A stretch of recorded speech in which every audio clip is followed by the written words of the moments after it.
Digital communication is creating new ways of generating and saving energy. On today's digital journey, host John Gage explores architecture and the information age. Buildings can now produce more energy than they consume. When these buildings communicate over the internet, the result is a distributed electric utility. The technology is new, the idea age-old, to create a sustainable relationship between energy use and the environment. I'm John Gage. Join me on this digital journey to the world of smart buildings.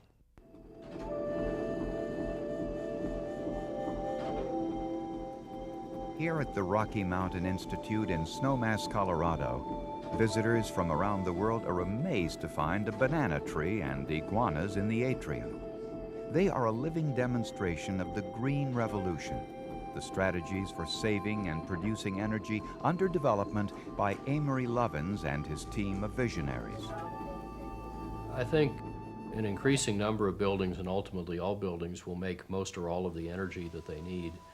For example, with solar cell windows and roof and wall structures, which are already on the market and doing very well. With a green approach, age-old devices, such as windows, can be adapted for energy efficiency by incorporating new technologies. For example, you can imagine a window whose transmission of light and heat is controlled by small signals sent by a chip embedded in the edge of the window according to light and temperature sensors. Designing an energy-smart building requires a combination of technologies that are both active and passive, digital and traditional. Here they take a whole systems approach. You would expect to find these green demonstrations in a think tank. You might not expect to find them here, in Times Square, one of the world's most expensive pieces of commercial real estate.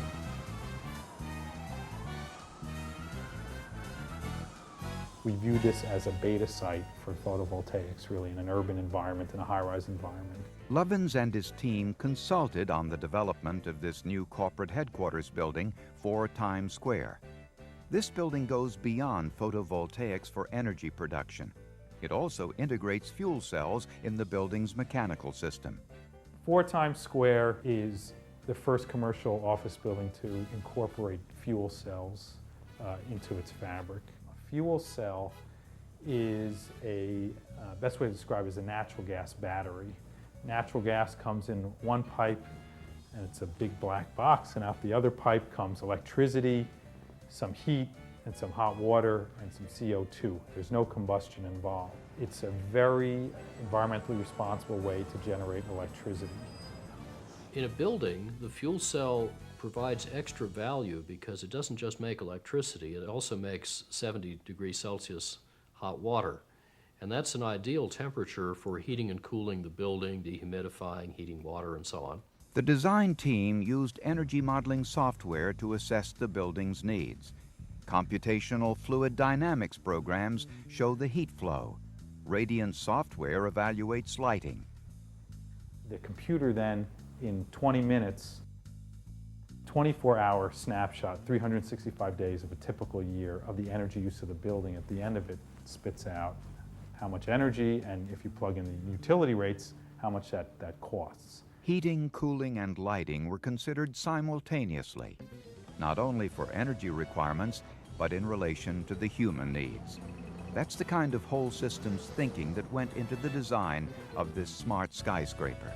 An intelligent building becomes a network of sensors and providers of fresh air, of warmth, and so on, that respond to the people moving in and out and to the natural forces outside the building. And what you're moving from, again, is this object, the furnace, to this system, the heating and cooling system, to a real network system, which is something where the people are part of that network. Instead of being designed as singular machines, information age buildings are developed according to biological and ecological models to work in relationship to their environments. Neural network programs allow tuning of the smart building for maximum energy efficiency. Tuned building, which has a network of sensors and controls, can sense how many people are on the floor and only deliver that optimum amount to those people without overdoing it and without underdoing it. Buildings of today have computers inside them. The smart building of tomorrow will be a computer itself, a self-adapting, intelligent system that maximizes efficiency and minimizes waste as it serves the people who use it.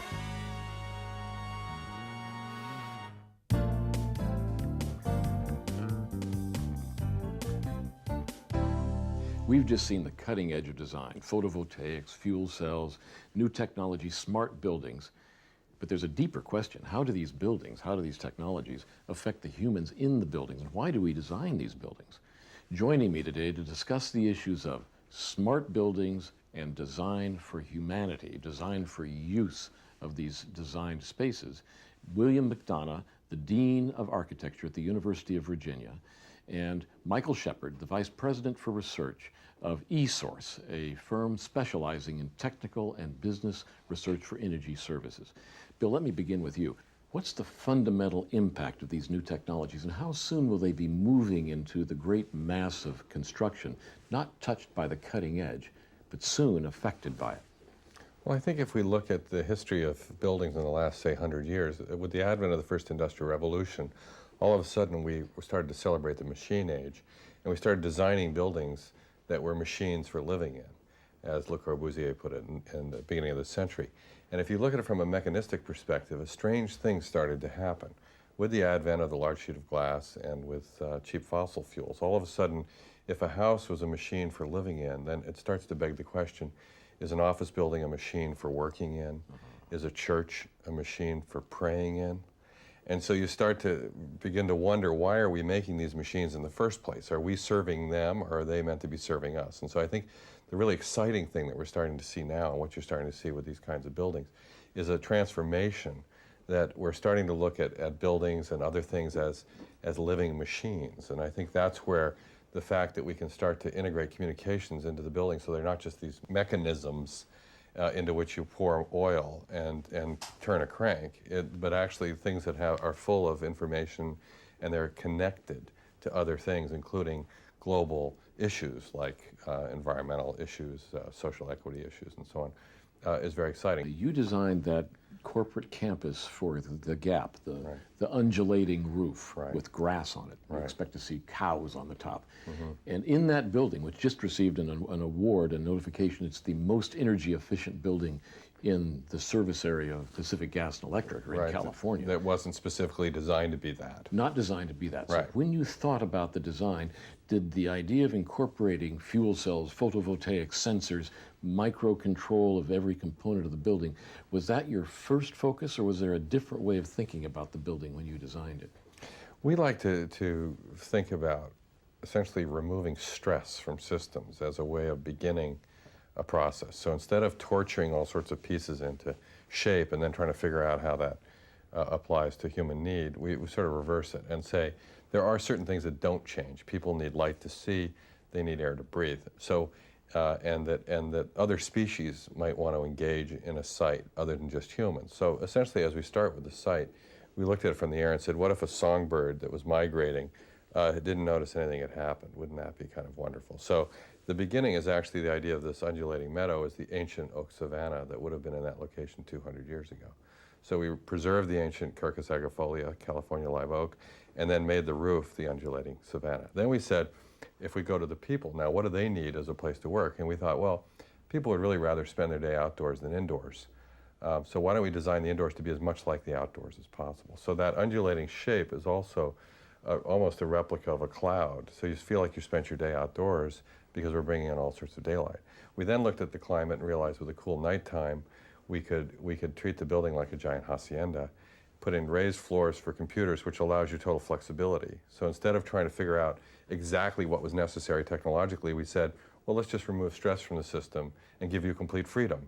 So the design principles that yielded a space that worked well for the human beings in it also yielded a space just metered by technical inputs and outputs that was efficient. Does it embed the technologies of photovoltaics and the technologies a fuel cell? Is it prepared for that? Are those useful components that will later join this fabric of design? Absolutely. Those are the kinds of things that can be integrated into it because it's got a baseline which is intelligent. It's sort of, why would you want to embed huge amounts of intelligence in something that was basically stupid? So we're trying to embed intelligence in the building first, and then we can add all the bells and whistles over time because they will change constantly. Now, since the changes, for example, in policy issues in California, California will institute an electric regime that allows time-of-day rates, time moment-by-moment rates, and a competition in providing electrical power. Does this building design allow this building to become increasingly efficient over time as the entire electric supply system changes? I mean, Michael, you study how the changes in national and international policy affect provision of electricity. Are Bill's designs going to take the maximum advantage of these new policy shifts?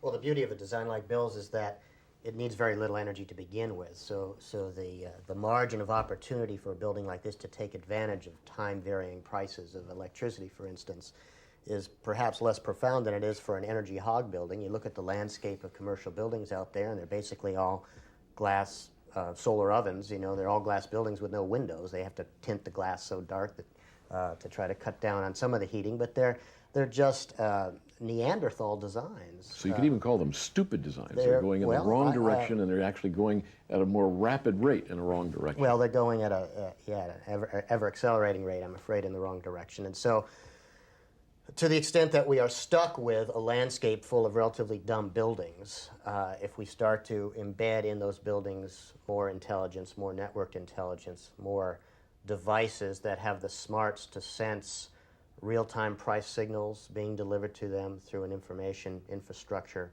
and be smart shoppers in real time for, I'm going to buy my power in the next hour because that's the best deal I can have. Later on in the day, I might generate my own power because I can get a better deal doing that. If we could bring the peak load demand in California down by 10%, we could save hundreds of millions of dollars of alternative generation. And that's a societal saving, not a saving for a particular building, but a societal saving. What steps should we take to try to enforce some minimal standards of intelligence in using these new design techniques? Well, I think if you look at the concept of sustainable development, it's really based on a triangle that you just alluded to. It's effectively trying to balance the need of economy, of social equity, and of ecology. It's trying to balance all three things. So when people call me the green dean or the top green designer and all that kind of thing, I'm not green, I'm flesh-colored. And I am worried about economy, and I am worried about social equity. And I think that you can find that if you work at any one of those points, that it'll affect the other points and things to start to come into balance. If you look at people who only focus on economy, they're pure capitalists, and they say you must do things only because they make money. Well, then they're not worrying about social equity, they're not worrying about ecology. So you find that they're too shrill, they're into capitalism, they're an ist, they're capitalist. Or if you look at a socialist, they're so focused on human factors that they're not worrying about economic measures or ecological measures. Well, it would be just as dangerous to be involved in an ecologism where you say you must save energy, for whatever reason. I mean, that's not going to work. I think commerce is the engine of change, and that our interest is actually to promote and present really intelligent, hugely cost-effective models so that other people are standing around going, wait a minute, why can't I have that? I agree with that, and I guess I'd like to add that, lest we come off as too smug here, that the people who go out and build these so-called dumb buildings are responding very intelligently to the signals that they receive in the marketplace for the most part. And there's a lot that can be done, I think, in terms of reforming the incentives that the various players in the industry that arrives at our built environment see, whether it's the architects and the designers, the real estate professionals, the builders, the developers, the leasing agents, etc. They all have their sets of incentives, and if we can align all of those so that they're receiving rewards for doing the sensible thing in a more holistic sense, we're all going to be a lot better off. And that can be done, and there's some interesting early experiments in that. And there's some dramatic examples. So we did a building for Herman Miller Company, furniture manufacturer, where they have cataloged on their own productivity increases of 24% over what they were doing in a factory before. Well, they make $250 million to $300 million worth of production a year. Well, what's 25% of $300 million? I I mean, this is stuff they weren't doing before. Talk about competitive advantage. And since they give us credit for 6 to 8% of that improvement, we're looking at the fact that the architects paid for the building every 3 or 4 months. So the architects gave them the building as a gift. For transcripts, multimedia files, and worldwide links, click www.djourney.com.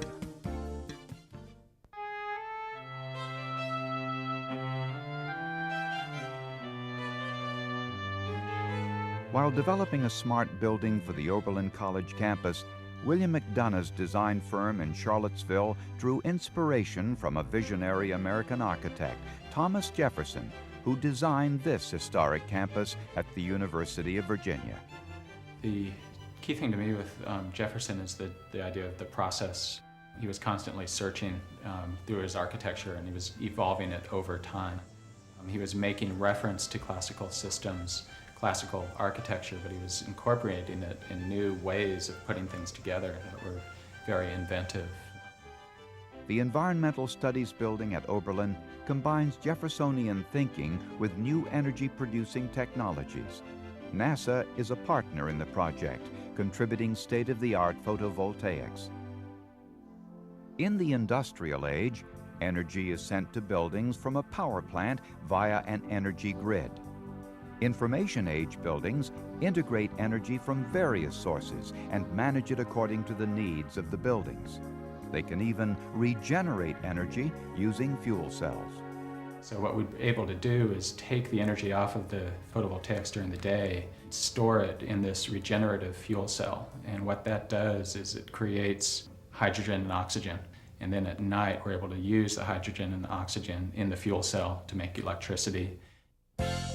As the first commercial office building to integrate fuel cells into its basic design, 4 Times Square sets an important precedent. It's one of the grand ironies of this building. We are tuning the building and using the most efficient systems possible. And then meanwhile at night, we have these 30,000 square feet of spectacular signage and lighting spewing lumens into the sky. And we really felt that if we were going to do that, we were going to have to make a step forward on site-generated and alternative-generated electricity. The Oberlin building goes a step further than 4 Times Square. It will become a net energy producer. This has profound implications for the way in which we buy and sell energy. We're trying to help people move towards these environmentally sound technologies, but competing against 3 cent a kilowatt hour power plants is tough at the beginning. What this new web-based market in electricity prices lets us do is plug in photovoltaics or plug in other energy-saving technologies that happen to work really well in the middle of the afternoon when the sun is shining, making hay while the sun shines, and buy back their price at 5 times the price on the utility spot market. The fundamental principle of the new communities that we're working on is that they should be self-sufficient from a perspective of energy. What that means is that in practice is that the community becomes its own utility. By creating distributed sources of energy, green architects see a society that functions like an ecosystem, sensitive to local conditions and in tune with the great cycles of nature. It is a Jeffersonian vision for the 21st century. Update your mind. www.djourney.com.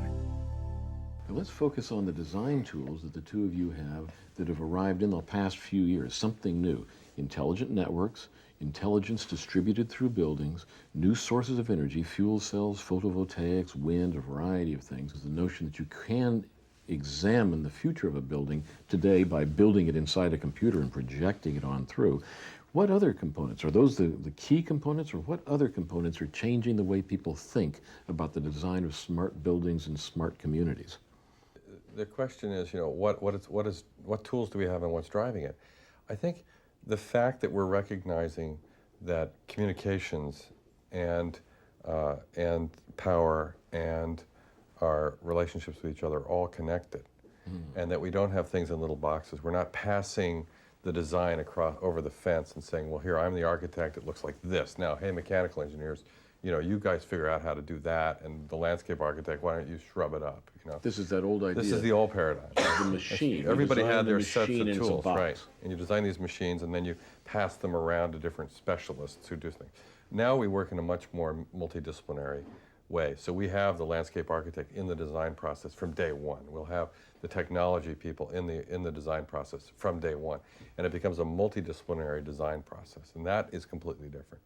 Now, Michael, when you're attempting to reform the world's largest industry, this electric power industry, that's a very conservative industry, it's at the heart of all industrial development globally, how do they respond to talk of optimization, of thinking of flowering, beautiful objects rather than that bottom line of minimal cost per kilowatt hour? The electric power industry is awakening from a century of monopolistic slumber. I mean, it's the last great monopoly left on the planet, really. And it is in the process of figuring out what it's going to become. It is a huge industry underpinning so much of what we do. But there are a lot of very forward-thinking people in this business that see the model shifting fundamentally from a centralized, hierarchical command and control structure where there was someone in a guarded control room dispatching the power plants that they own over the wires that they own to the customers that they own because of their monopolistic status, to a model in which all of that explodes into a much more decentralized structure in which the customers have much more control over the situation. In many cases, the customers' facilities, like some of the buildings that Bill has been involved in, are in and of themselves are power plants. Do people realize that if microturbines, fuel cells are cheap and they don't require a degree in electrical engineering to put on a building, put in a factory, that suddenly the entire outside plant of the power utility might as well be used for telecommunications, and they become a phone company. They provide a different kind of service, and they're in the process. Is this happening now? Is the churn going on? Oh, absolutely. The convergence of power utilities and telecommunications and information infrastructure is in full swing, and the technologies that you were just describing of these distributed generation technologies, small, locally sited, pint-sized power plants, is right on the heels of that. So they're looking for ways to distinguish themselves in the market.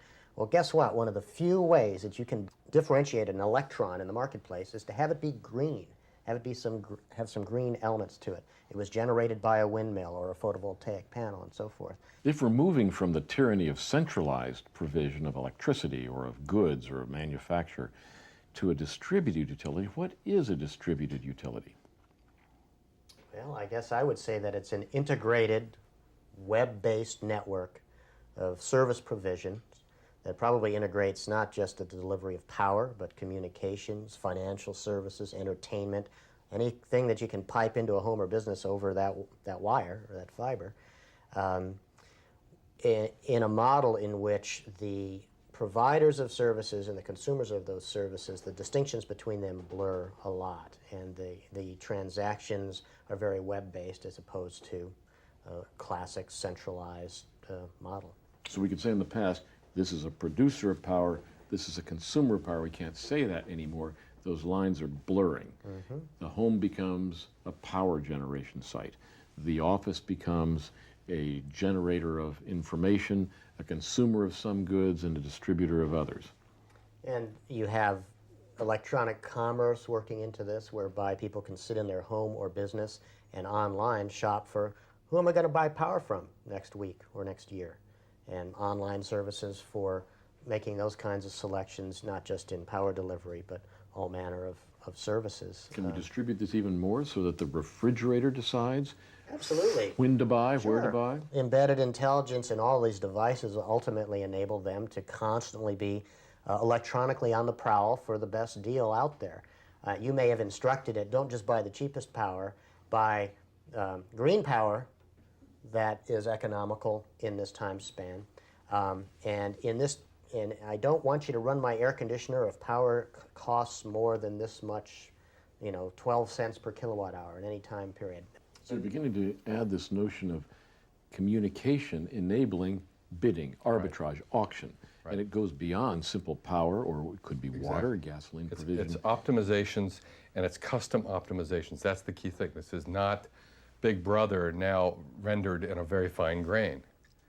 It's the individual chooses how much of the information and service will be provided to them, in what form, when, and with whatever interface they choose.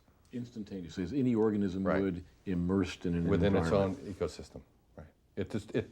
We get to design our own niche. And these systems come alive by the application of these new tools, some of the new technical tools, but I think more importantly, by the application of new design principles, new ways of thinking about what's possible. If we're going to take this model of a distributed utility and then play it out, let's take a look at what the implications are from a design perspective. If we look at the course of human design, there's some fundamental moments in design that have to beg the question of how intelligent are human designs. One, I think, is the fact that it took us 5,000 years to figure out we could put wheels on our luggage. There's an example. You know, if we're that smart that we haven't figured that out for 5,000 years, what are we doing with nuclear power? That's one question. But the other is, if we look at a building and you think of the most high-tech building you could possibly imagine, and then I said, well, how about this design assignment? Design a building that makes oxygen, fixes nitrogen, sequesters carbon, distills water, provides habitat for hundreds of species, makes microclimates, accrues solar energy as fuel, makes complex sugars and food, perhaps even self-replicates. Now that's interesting, and that's a honey locust. How many buildings you know make oxygen? So we're designing a building right now for Oberlin College, which is a building that makes more energy than it needs to operate during the year. So it is fecund. It's like a tree. If it was one building in a whole town, like we're designing in Indiana, then you end up with a whole town that's like a forest. And so imagine a whole town that is accruing solar energy whenever it's available and putting it into the system to feed the system. So designed for the future generation and for the future regeneration. I'd like to thank our guests, William McDonough, Michael Shepard. Thank you for joining us for this edition of Digital Journey. I'm John Gage. In the information age, the automobile is going the way of the horse and buggy. On the next Digital Journey, host John Gage joins Amory Lovins, rethinking the automobile.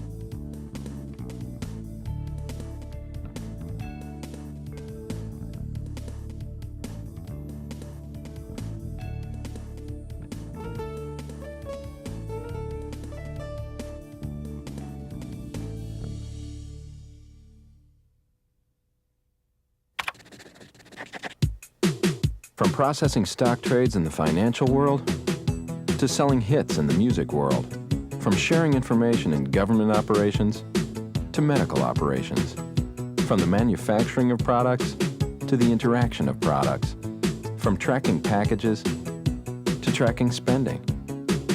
At Sun, our technologies power the net for business. We're the dot in .com. What can we .com for you?